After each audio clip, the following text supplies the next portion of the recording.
Hola, hablemos del Tao. Hoy hablaremos del capítulo 16, sobre la constante. Como este es un poema, no quiero estarlo interrumpiendo a cada verso, así que primero leamos el capítulo entero y luego lo comentamos, ¿va? Y dice: Alcanza el máximo vacío, adhiérete infatigable a la paz, y las 10.000 cosas emergen. Por eso observo su revolución. Las cosas crecen exuberantes, y todas regresarán a la raíz. Regresar a la raíz es paz. La paz significa regresar a la vida. Regresar a la vida es la constante. Conocer la constante es sabiduría. No conocerla es ceguera. Y actuar a ciegas es desastroso. Conocer la constante lleva a abrazarlo todo. Abrazarlo todo lleva a la imparcialidad. La imparcialidad lleva a ser real. Ser real lleva al paraíso. Y el paraíso lleva al Tao. Y el Tao lleva a la permanencia. Toda una vida sin peligro. Siento que digo esto en todos los capítulos, pero recuerda que este libro se escribió a regañadientes y es un manual de cómo gobernar. Pero Lao Tse vio tan perdido a su rey que comenzó por explicarle la naturaleza fundamental del universo, y apenas ahorita, después de explicar el ser y la nada, por fin comienzan los consejos de cómo gobernar. En este y en el siguiente capítulo, Lao Tse deriva desde el vacío una teoría de cómo gobernar y por quién. En este y en el siguiente capítulo, Lao Tse deriva desde el vacío una teoría de cómo gobernar y por quién. En este primer capítulo habla de las condiciones individuales que llevan a alguien a alcanzar el Tao, que de pura casualidad es lo que se necesita para ser real, o sea, de la realeza. En esta y todas las traducciones, chinas, literales, anglosajonas, francesas, latinas, el adjetivo que usaban era regal o royal, que viene de la misma raíz latina que real, rex, o sea, rey. Por eso dejé la traducción como real. El significado literal no cambia, pero además tiene este segundo significado de ser real, lo que sea que eso signifique. ¿Te imaginas ser una persona real? La misma palabra persona proviene del latín personare, que era una máscara que usaban los actores para amplificar sus voces en el teatro. La persona es esa máscara que usas en sociedad para que propios y extraños sepan cómo tratarte desde sus máscaras. Una persona real no existe. Sería como buscar un falso verdadero. Es como buscar un negro claro, es como buscar un blanco oscuro. El verso dice: Abrazarlo todo lleva a la imparcialidad. Y la imparcialidad lleva a ser real. recuerda que es más real el verbo que el sustantivo. Solo al pensar tenemos evidencia del acto de pensar, pero entre más pensamos, menos nos consta la existencia del pensador. Así que dejémoslo así, como ser real. El Tao, el cosmos, la vida, el líder, tú, quien sea, como es arriba es abajo, el objetivo de estos versos es demostrar cómo llegar a ser real. Porque ser real te lleva al paraíso, y el paraíso te lleva al Tao. Ahorita explicamos toda esa metafísica. Y todo comienza desde el vacío. La primera parte de este capítulo dice: Alcanza el máximo vacío. Adhiérete infatigable a la paz. Y las 10.000 cosas emergen. entonces el vacío no es algo a lo que te das cuenta, el vacío no es algo a lo que le abres la puerta, el vacío es algo allá afuera, el vacío es algo que se alcanza, la paz es algo a lo que adherirse. Lao Tse habla de acciones, de una práctica. Compáralo con esta otra filosofía que nos habla del dominio sobre nuestras propias emociones, el estoicismo, que aunque llega a conclusiones similares, viene desde orígenes completamente distintos. Considera también que la filosofía estoica es producto de la Roma imperial, y toda filosofía tiende a reflejar el mundo y las condiciones materiales que le hicieron posible. O sea, este es el tipo de filosofía que desarrollas cuando la sociedad es cruel y tienes a un emperador con absoluto control sobre la vida y la muerte. En el caso del estoicismo, el mundo es algo real, no como en el Tao, pero además está gobernado por un logos o una razón divina. Así como el imperio lo gobierna una razón externa e indiferente, asimismo los filósofos del estoicismo se imaginan que el mundo que habita ese imperio está gobernado por una razón, No por el azar ni por otro orden fuera de la comprensión humana. porque los estoicos eran medio optimistas y se imaginaban que detrás de todo esto hay un logos, un sentido, un plan y un propósito, solo que no siempre coincidirá este plan con los tuyos.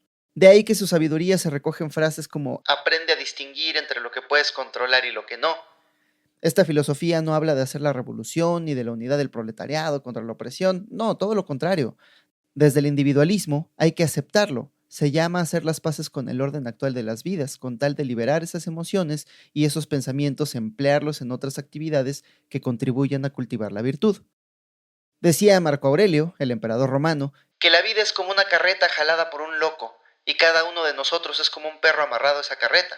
Cuando la carreta se detiene, tenemos cierto grado de libertad. Somos tan libres como larga sea la cuerda que nos ata, pero cuando la carreta avanza, debemos avanzar con ella. Considera que Marco Aurelio era el emperador del mundo conocido. Salvo por algunas tribus germánicas cuyo territorio no valía la pena conquistar, Marco Aurelio era el supremo soberano de la parte del mundo que su civilización conocía, el mundo entero, desde su perspectiva. Pero lo que casi no se dice del Imperio Romano es que esta era una civilización esclavista, donde la mayor parte de la sociedad vivía en la esclavitud. Rodeado de esclavos y haciéndole una genealogía de la moral a su propia civilización, los estoicos extrapolaron su propia situación a la del cosmos y concibieron una cosmogonía donde hasta el emperador era un esclavo. Su mundo era una construcción individualista y materialista, donde no existía la libertad, solo los designios de esa razón divina. El estoicismo abandona el libre albedrío porque no cree que exista la libertad. El Tao ni siquiera la concibe porque no cree que exista un yo que puede ejercer esa libertad.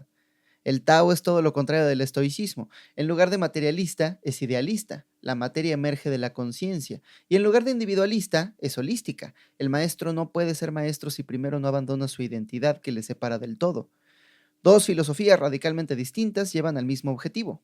La paz mental, el espíritu ecuánime, la calma. Pero solo ahí coinciden, porque en sus métodos para alcanzarlo vuelven a separarse radicalmente. En el estoicismo, la paz se alcanza por medio de los pensamientos, ahora sí que echándole ganas. Por eso mucha gente califica el estoicismo más que como filosofía, como la primera autoayuda de la historia, como superación personal. Marco Aurelio, por ejemplo, dice que la felicidad depende de la calidad de tus pensamientos. Epicteto dice que la riqueza no es tener muchas posesiones, sino pocos deseos. este es casi hasta budista. Séneca expande esta idea y dice que nadie tiene el poder de tener todo lo que quiere, pero todos podemos no desear lo que no tenemos y alegremente poner en uso lo que sí tenemos. Séneca lo pone muy claro cuando escribe en su libro sobre la brevedad de la vida que sufrimos más en nuestra imaginación que en la realidad. La idea es que no nos lastiman las cosas que nos suceden, sino la forma en la que reaccionamos a ellas. Y supongo que esta filosofía está muy bien si quieres lidiar con un corazón roto o con un día difícil, pero hasta el estoicismo tiene sus límites. Ahí donde la interpretación de las cosas no puede suavizar la crudeza de los hechos. Por ejemplo, Séneca tenía un emperador muy cruel que un día quiso poner a prueba el estoicismo de su maestro y le ordenó, en frente de su familia, que cometiera suicidio. Si no lo hacía, los guardias del emperador matarían a toda su familia. Séneca se preparó en silencio para acabar con su propia vida y cuando escuchó llorar a su esposa le dijo: ¿por qué sollozar por un fragmento de la vida, cuando su totalidad nos exige el llanto? la vida de los estoicos era una tragedia, de principio a fin. Y este es un buen sistema de pensamiento para lidiar con una vida trágica, supongo. Hace poco fui a un evento de colectivos políticos en Guadalajara y conocí un colectivo de estudiantes de psicología que estaba tratando de hacer activismo desde la perspectiva de la salud mental. El público les estaba haciendo preguntas y un chico levantó la mano para decir que él no creía en la terapia. Él intentó ir a tomar terapia varias veces, pero nunca encontró un terapeuta que le convenciera y a pesar de que tenía una vida bastante traumática, pues ahora sus herramientas para lidiar con la vida eran estoicismo y meditación. Con el estoicismo básicamente bajaba hasta el suelo la barra de sus expectativas. Asumía de entrada que la vida ya es una tragedia y aprendía a distinguir entre las cosas que podía cambiar y las que no y por medio de la meditación calibraba su propia atención para hacer esta distinción. El colectivo de psicólogos le dijo que estaba bien, que la terapia no es para cualquiera y que siempre que encuentres la paz, las herramientas que te ayuden a lograrlo son bienvenidas. Pero si me preguntas a mí, mi humilde opinión, A mí se me hace que le estaba ayudando más la meditación que el estoicismo.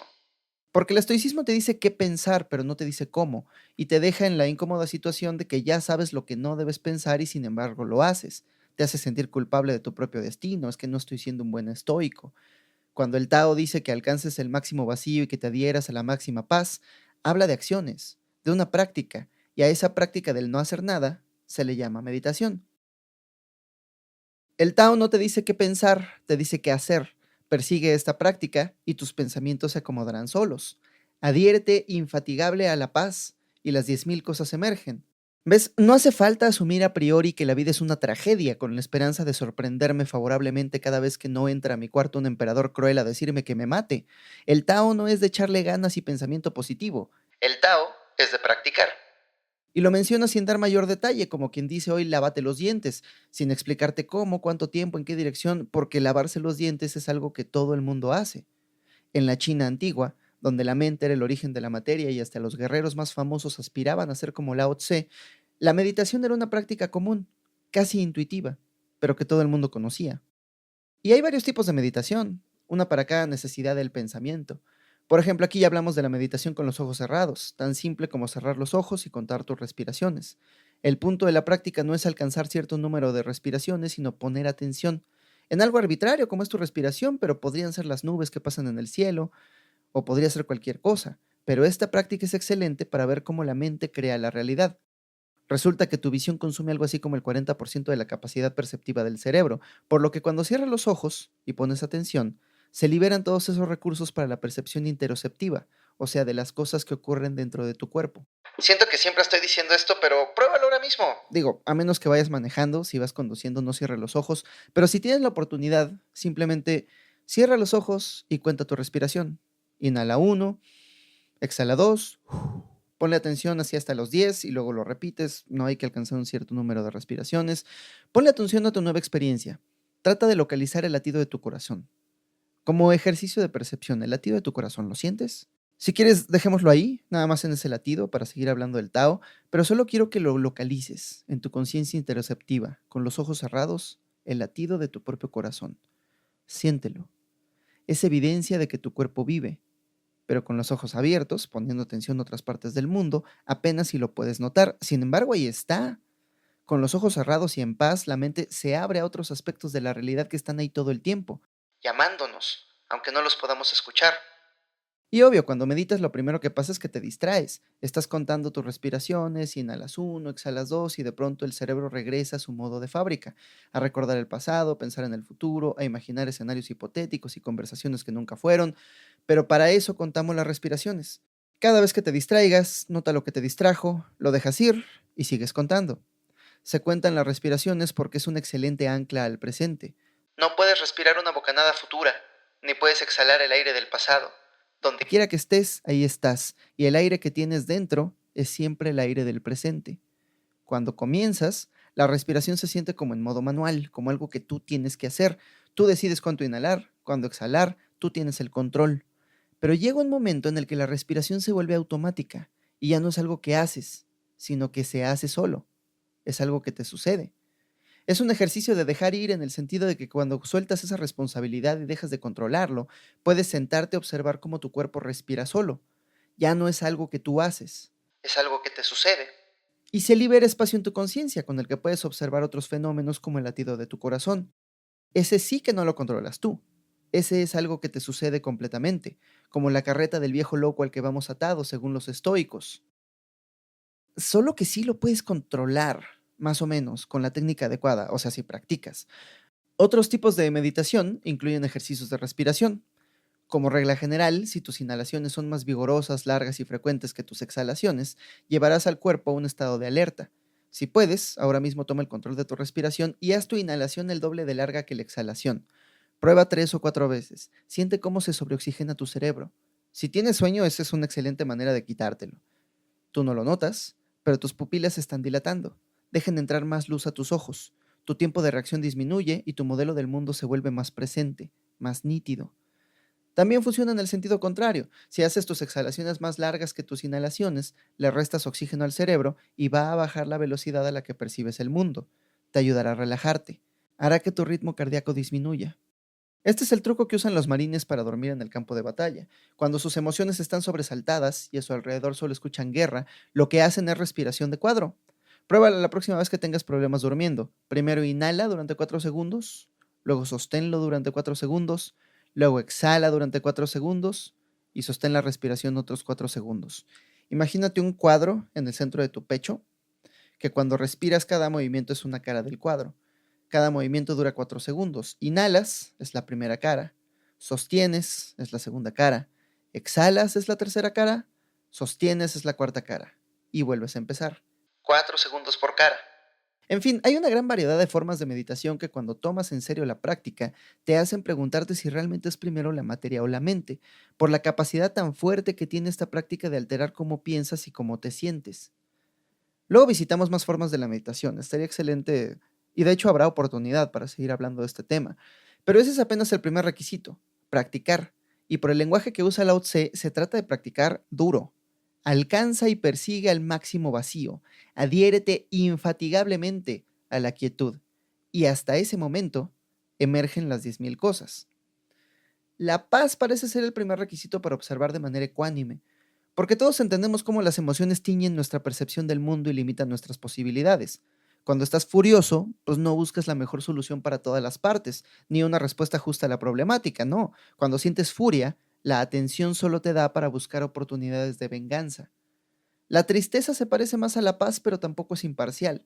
Con el tiempo las emociones se vuelven tu lugar seguro.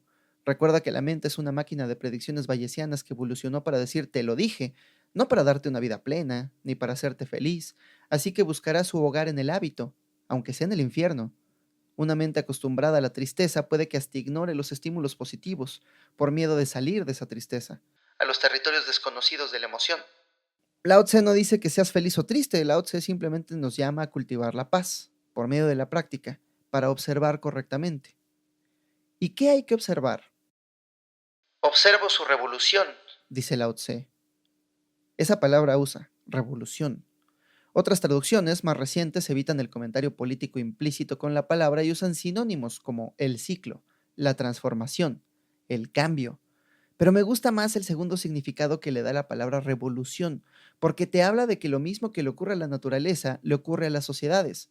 Además, porque esta estrofa es otra de esas verdades contradictorias, paradójicas de Lao Tse, con la que nos provoca para disolver en nuestras propias mentes estas dualidades arbitrarias en las que dividimos a la realidad. Normalmente pensamos en la revolución como lo opuesto de lo constante, del status quo, pero fíjate en lo que dice Lao Tse. Dice, Por eso observo su revolución. Las cosas crecen exuberantes y todas regresarán a la raíz. Regresar a la raíz es paz. La paz significa regresar a la vida. Regresar a la vida es la constante. o sea, no puedes regresar a la vida si no te fuiste al otro lado. El otro lado, ya sea la muerte, es el contrario, pero ese retorno a la vida es la constante. Ese ir y venir del negro al blanco, del yin al yang, esa es la constante, el movimiento, la transformación, y siempre en una dirección. Pero ahora, ¿en qué consiste la revolución? Para Lao Tse es el regreso a la raíz de todo lo que florece y crece exuberante. Regresar a la raíz, que es otra forma de decir la muerte. Pero no es solo la muerte, sino regresar a la vida. No a tu vida, porque la configuración específica de materia que te componía se deshace, pero en esa materia que queda atrás están las posibilidades para que emerja nueva vida. Abandonas tu vida para que puedas seguir la vida. La paz es regresar a la vida, y ese juego constante entre vida y muerte es la constante, la transformación. Ya habíamos hablado un poco de esto en el capítulo de las formas, de cómo el universo no tiene formas, es una cosa ahí continua, sin nombre y en constante transformación, pero que nuestros limitados sentidos de changuito crean formas para interpretar a la realidad porque no podemos contenerlo todo. Y cuando se trate de una silla, pues es muy fácil decir todas las formas están vacías, esta silla es solo una configuración temporal de la materia en formas reconocibles de las que derivamos un propósito, pero a ver, di lo mismo de tu abuelita, a ver, di lo mismo de otro ser humano. Es más difícil hablar así de un ser vivo, mucho más acerca de un ser querido. Aunque si lo piensas, nada cambia. Es el mismo cosmos, las mismas formas vacías que representan partes difusas de la realidad y el todo. Pensaba en ello el otro día que regaba las plantas. Probando todo tipo de sustratos, leí que era bueno para las plantas ponerles café molido encima de la tierra, y como aquí se prepara mucho café, pues pronto hasta se desbordaban las macetas de asientos del café, y al rato ya ni las podía regar porque la tierra naturalmente absorbe el agua, la deja pasar muy fácil y actúa como una esponja, la retiene, pero los restos del café, aunque parecen muy parecidos a la tierra, no absorben el agua, son como hidrofóbicos, entonces forman una barrera sólida que no deja pasar el agua a la tierra. Quien me haya aconsejado poner restos de café en la tierra, esa fue una pésima idea. Pero el punto es esta característica primordial de la tierra que hace que sea tan buen sustrato para conservar la humedad y para que la pueda aprovechar la vida. ¿De dónde viene? ¿Por qué lo hace tan bien? Y por suerte para mi curiosidad, es primavera, por las calles están floreciendo las jacarandas, y como mi calle no es muy transitada, ni le dan mucho mantenimiento, las flores moradas de la jacaranda se quedan sobre el pavimento durante semanas, hasta que se marchitan, y el morado abandona sus hojas para volverse café, casi negro. Las células que animaban con su vida el pigmento de la flor hace mucho que ya murieron, pero la selección natural les enseñó durante millones de años a organizarse en estructuras moleculares basadas en el carbono que siempre admiten cierta porosidad, cierta estructura en la que puede entrar el agua y permanecer. De modo que cuando las células se secan y se mueren, y la flor revierte a sus estructuras de carbono más básicas, esas moléculas que componen su estructura marchita están frágiles y porosas, apenas para que el viento las rompa y las reincorpore al suelo, de regreso a la raíz como tierra, donde deben capturar la humedad en la que otras semillas pueden echar raíz y florecer abundantemente, para luego caer, marchitarse y regresar a la raíz. Y esa es la constante. Y pasa lo mismo con nuestros cuerpos humanos.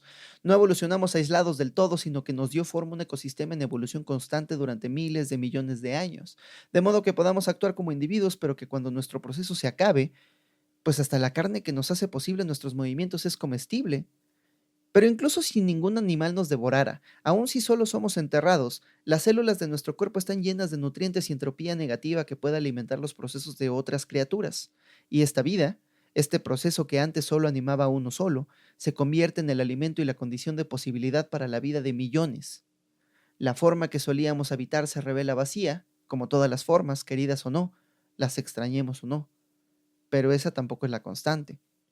Entendamos bien a qué se refiere Lao Tse cuando habla de la constante, porque luego dice que Conocer la constante es sabiduría, no conocerla es ceguera, y actuar a ciegas es desastroso. entonces evitemos el desastre. La constante se conoce observando y al observar la revolución, realmente no estamos observando, estamos intuyendo, recordando cosas que ocurrieron en el pasado e imaginando lo que podría pasar con este proceso en el futuro. Pero si quieres realmente conocer la constante, abandona todo lenguaje, deja de escucharme y mira a tu alrededor, al eterno momento presente que habitas en primera persona y del que no te puedes escapar. Imposible, por más que medites. Olvídate ahorita de las flores que se marchitan y se hacen tierra para que otras flores puedan crecer en ella. No puede ser flor y tierra al mismo tiempo. Esa es la revolución. En la revolución, las barreras están borradas y el principio no existe sin el fin. Pero aquí y ahora, en el eterno momento presente que habitas y observas desde tus sentidos, no puede ser flor y tierra al mismo tiempo. Mira a tu alrededor y ponle atención. Porque yo te lo puedo explicar, pero la constante es algo que tienes que observar con tus propios ojos y sentir en tus propios huesos. Esta sensación de posibilidad infinita que te transmite el presente con todo su potencial, no es algo que se pueda transmitir por medio de la palabra. Es algo que te tienes que dar cuenta. A largo plazo, en el gran panorama, puede que sí, todas las formas son vacías y todos vamos a morir para reintegrarnos al todo. Eso es lo que dirían los estoicos, aquello que no pueden controlar. Pero lo que sí puedo controlar es mi atención y mi voluntad. Yo decido a qué le presto atención, y cuando realmente pongo atención, yo decido sobre qué impulsos actuar y sobre cuáles no. Y aquí, en este momento donde le estoy prestando atención a la flor está viva. Todo otro momento no existe. Todo lo que tengo es el presente y en el presente hay vida. Esa es la constante. Por eso dice Lao Tse que conocer la constante es sabiduría. Otras traducciones le llaman iluminación o ilustración, renacimiento, darte cuenta de todo lo que habitas, de tu papel dentro del todo y de las infinitas posibilidades que te ofrece el momento presente, es ver al mundo por lo que realmente es. No conocerlo es vivir una mentira. Y así habitamos la gran mayoría de los seres humanos atados a una narrativa sobre nuestras propias vidas, pero escrita por alguien más, sin tiempo para detenernos a preguntar si alguna vez sea la narrativa correcta. Por eso no conocer la constante es desastroso, porque solo tenemos una caricatura del mundo, un mapa mal dibujado que puede que nos lleve a un acantilado del que nadie sale y que por eso no está dibujado en el mapa. Séneca se creía atado por el honor a la obediencia a su emperador, Y por eso sus últimos momentos fueron tan trágicos. distinguiendo entre lo que podía controlar y lo que no, puso su identidad, su persona, su honor y su reputación en el campo de lo que no se podía cambiar, entre las cosas que no estaba dispuesto a abandonar, y por eso le dio poder sobre su eterno presente a alguien más, a su cruel emperador. Y ahorita decimos, qué tonto Séneca, pero ahí andamos todos los días habitando una narrativa de nuestras propias vidas que nos gustó de otro lado y decidimos habitar. Si tienes suerte, tomaste esta narrativa de la boca de alguien más sabio que tú y te ahorraste varios años de observación para llegar a las mismas conclusiones, pero en el proceso te quedaste sin la posibilidad de sacar tus propias conclusiones. Si no tienes suerte, te engañaron y vives una mentira. Millones de personas hoy en día creen habitar en una nación-estado meritocrática y democrática, así que trazan sus estrategias de supervivencia alrededor de la autoridad y el trabajo duro, hasta que la realidad les demuestra que las reglas que estaban siguiendo no son las reglas que gobiernan al mundo y la personalidad se les rompe. Ese suele ser el origen de la crisis de la mediana edad en la mayoría de los varones, pero el mercado laboral se ha vuelto cada vez más inclusivo, así que ahora las mujeres también lo están experimentando, cada vez en mayor número, según la literatura. La crisis de la mediana edad llega cuando le dedicaste los mejores años de tu vida a un trabajo, a una expectativa, a un plan de vida, y al cabo de décadas, cuando por fin obtienes la estabilidad financiera y los logros simbólicos que tu civilización esperaba de ti, comienzas a notar que la realidad que habitas no tiene tantos logros. estás en tus cuarentas, el cuerpo ya va en declive, el tiempo que le invertiste a la chamba no te permitió construir una comunidad que te cuide en tu vida adulta, y las cosas que lograste no te llenan como creíste que te llenarían, así que buscas regresar. En las sociedades consumistas y alienadas, las personas con crisis de la mediana edad se compran carros caros, tienen amoríos, se visten de manera extravagante, y la psicología aún no se pone de acuerdo en por qué. Hay quien cree que es la manera simbólica de regresar a la juventud, como para tratar de regresar ese momento antes de que se tomara el camino equivocado de la vida. Otros piensan que es una manera de satisfacer todos los deseos que se negaron en la juventud, con tal de perseguir esta vida que hoy se rechaza. Sea cual sea el motivo, las causas y los resultados son los mismos. Una vida escrita por alguien más nos llevará años más tarde al arrepentimiento. La gente más lista recopila de más fuentes, busca a gente más sabia en la historia que haya escrito acerca de la vida y recurre a su consejo. Pero el sabio, dice Lao Tse, Observa la revolución y reconoce en ella la constante. el verdadero maestro puede contener en la misma mirada lo efímero de la vida y la eternidad del momento presente. Puede escribir sus propias narrativas y decidir qué camino seguir a cada momento. Por eso dice Lao Tse que Conocer la constante lleva a abrazarlo todo. Abrazarlo todo lleva a la imparcialidad. así habría la historia de las dos ciudades, ¿no? Esta novela escrita durante la Revolución Francesa. Era el mejor de los tiempos y era el peor de los tiempos. Y esta era la historia de dos ciudades. La narrativa novelizada de este momento eterno que habitamos juntos debería llamarse Historia de 1 millón de ciudades, donde ni siquiera una sola ciudad es completamente buena ni completamente mala al mismo tiempo, sino que los incontables ojos a través de los cuales se observa el cosmos, cada uno está teniendo una experiencia individual al mismo tiempo y de sus lágrimas y risas, de sus placeres y sufrimientos, de su paraíso y su infierno, es que está hecha la literal tierra de la que crecen las flores. Decía Dormunch que De mi cuerpo descompuesto crecerán flores y yo estaré en ellas. Eso es eternidad. cuando abandona las formas vacías que te entrega la realidad y percibes que la vida es muerte y que la risa es llanto y que como es arriba es abajo, entonces las etiquetas y barreras que te separaban del resto del mundo se desvanecen. Desde la constante no tienes enemigos, solo compañeros, otras caras del mismo tú, del mismo proceso que se observan con un hardware tan parecido al tuyo que son casi la misma persona, pero con otras ideas. Y mira qué bella la diametral oposición a la que este pensamiento nos enfrenta con la noción occidental que tenemos de liderazgo en Occidente, porque cuando Marco Aurelio el emperador escribe en sus meditaciones acerca del liderazgo, él enumera una serie de valores que debes tener para ser un buen rey. O sea, tú a priori quieres ser un rey, entonces tienes que hacerte de estos valores, no de acciones, sino de cualidades que tú ya debes de tener de manera intrínseca, como ser imparcial, ecuánime, valiente, generoso. Pero tú te acuerdas del capítulo de la semana pasada. Actuar en torno a lo que somos es una pésima idea porque de entrada ni somos, sucedemos. El Tao es al revés. El Tao no te dice para ser un rey hay que ser todo esto. El Tao te dice Practica no hacer. Aférrate a la paz. Siéntate en silencio a observar y la realidad se revelará solita frente a ti. ponle atención a la realidad, no le pongas lenguaje, aprende esa verdad que solo se conoce en silencio y tus ojos se abrirán para ambos lados del espectro. Verás que la revolución es constante porque la vida es muerte y el llanto da igual que la risa, y solo entonces serás real. Y te digo, aquí la palabra real no es de existir o no, viene del sufijo latino rex, que significa rey, soberano. Pero me encanta ese segundo significado que tiene en español porque nos habla también de que cuando abandonamos nuestra persona, la personare, nuestra máscara sonora del papel que interpretamos en sociedad, solo entonces somos reales. Un real que, pues, es un real que no tiene sujeto, un cosmos real, una percepción real, una conciencia real. La palabra que usemos es metáfora de algo que no admite significado. Y luego dice, ser real te lleva al paraíso. El paraíso te lleva al Tao y el Tao lleva a la permanencia. Toda una vida sin peligro. En el texto original de Seda, la traducción no es literalmente el paraíso, o sea, no vas a estar en unas nubes tocando el arpa. No sabría bien la traducción literal de los caracteres que se usan para esa parte, pero las notas dicen que el significado es más cercano a la naturaleza o a la armonía, el equilibrio. O sea, si en el taoísmo no existe ni este mundo, ni la muerte, ni el futuro, ¿cómo puede haber un mundo después de la muerte? abrazarlo todo significa contener dentro de nuestra conciencia la revolución y la constante, el positivo y el negativo, la luz y la sombra como formas falsas de un solo proceso, y no solo creerlo, sino sentirlo en tus huesos, habitarlo. Esto te llevará a ser real, y ser real te llevará a la armonía, a regresar al flujo con la naturaleza. En todas las otras traducciones que revisé le llaman paraíso, por lo que supongo que se debe sentir bien. Y aquí es donde le doy la razón a los estoicos, y coincido en que no son los eventos, sino nuestra interpretación de los hechos lo que nos afecta. Y como decía Friedrich Nietzsche, Hay alturas del alma desde las que hasta la tragedia se siente lejana, como quien mira una tormenta por arriba, desde la cima de una montaña, y ni siquiera se moja. esa es una de las grandes lecciones que le aprendí a mi amigo el David, una persona muy sabia. Estábamos comiendo en su cumpleaños y le pregunté que si había sido un buen año. Él me dijo que sí, y no porque le hubieran pasado menos cosas malas, sino porque él se sentía con más herramientas para lidiar con la tragedia. Lao Tse nos ofrece solo una: meditar. Abre los ojos a todas las manifestaciones de la realidad y hasta las expectativas que le impones se van a ver pequeñitas en comparación.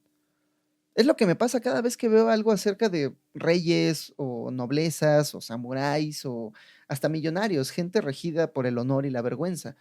Me pasa cada vez que veo Game of Thrones o alguna serie que lidie con el sufrimiento de la realeza, que los veo obedecer sus rígidas reglas sociales, buscando la recompensa para sus ambiciones personales, y mi primera reacción es pararme y gritarles: Escápate de ahí. ¿Por qué se están haciendo esto? ¿Por qué se infligen entre ustedes la experiencia de seguir jugando ese juego tan cruel? y bueno, luego salgo a la sociedad y me pasa exactamente lo mismo, ¿no? Pues es que si no has visto nada fuera de este juego, el juego te parecerá la vida misma. Pero basta con abrir los ojos, practicar la atención y ya tendrás las herramientas para abrazarlo todo. Abrazarlo todo te sacará del juego humano y te hará real. Ser real como ética y código de conducta, o sea, acciones que hacemos y no solamente una identidad que habitamos. Ser real te hará experimentar el mundo y sus características desde el placer. A eso le llamamos paraíso. Y el paraíso te llevará al Tao. Ese es el gran objetivo. Vaciarse de ser y llenarse de mundo. ¿Por qué emplearía mi cuerpo en ser solo yo si lo puedo usar para recordar quién soy realmente y actuarlo? Ser el todo. Y ya para cerrar, recuerda que este es un libro escrito para un rey, siempre lo digo, pero en el último verso las traducciones no se ponen de acuerdo, se contradicen y algunas dicen que el Tao te lleva a la eternidad aún después de que tu cuerpo se haya disuelto. Hasta la traducción de Ursula K. Le Guin cierra este capítulo como si se tratara de un texto con el cual prepararse para la muerte y dice que Siguiendo al Tao, el camino que perdura, el cuerpo llega a su final, pero no hay nada que temer. y aquí sí difiero, ahí sí que me disculpen la mitad de los traductores, incluyendo a Ursula K. Le Guin, que es mi favorita, y su traducción es la más poética, es la más bella, pero aquí sí siento que estamos jugando al teléfono descompuesto, nos estamos saliendo del significado original. La traducción literal de los textos de sed originales dice algo así como: el Tao lleva a la permanencia, toda una vida sin peligro. Y si este fuera un texto religioso, pues sí podríamos pensar en el Tao como en un angelito de la guarda, mi dulce compañía que no me desampara ni de noche ni de día, como en un ente que te cuida y te lleva a la vida eterna. Pero esa es nuestra lectura católica. Ya te explicamos por qué en el Tao no puede haber una vida después de la muerte si no hay un después y si no hay muerte. Este texto no es una Biblia, es un manual de vida para un gobernante, en específico para un rey. Con este cierre, Lao Tse anticipa el siguiente capítulo donde habla de cómo gobernar desde la no acción. De cómo sería un gobierno taoísta. Pero si tú eres un aspirante a rey preocupado con que tus rivales políticos te asesinen en secreto o te depongan con una guerra, pues el significado de este cierre es más que obvio. El Tao lleva a la permanencia, no la permanencia del todo, sino la permanencia en el poder. Una vida sin peligro es una vida gobernando bien y sin miedo a ser asesinado por las decisiones que tomas de gobierno. Y para ello, dice Lao Tse, Solo debes ser imparcial. Y para ser imparcial, solo debes abandonar tu identidad, habitar el cuerpo como si fueras el cosmos observándote a través de ojos humanos. mucha virtud, ¿no? Pues de eso se trata el gobierno de la no acción. Y en el siguiente capítulo ahondaremos en este tema. Hasta entonces, recuerda que en la ontología fundamental del universo, solo existe la función de onda. Todo lo demás es metáfora. Y estas palabras son como un dedo apuntando hacia la luna. Si te le quedas mirando al dedo, pues jamás vas a observar la luna. Muchas gracias y hasta la próxima.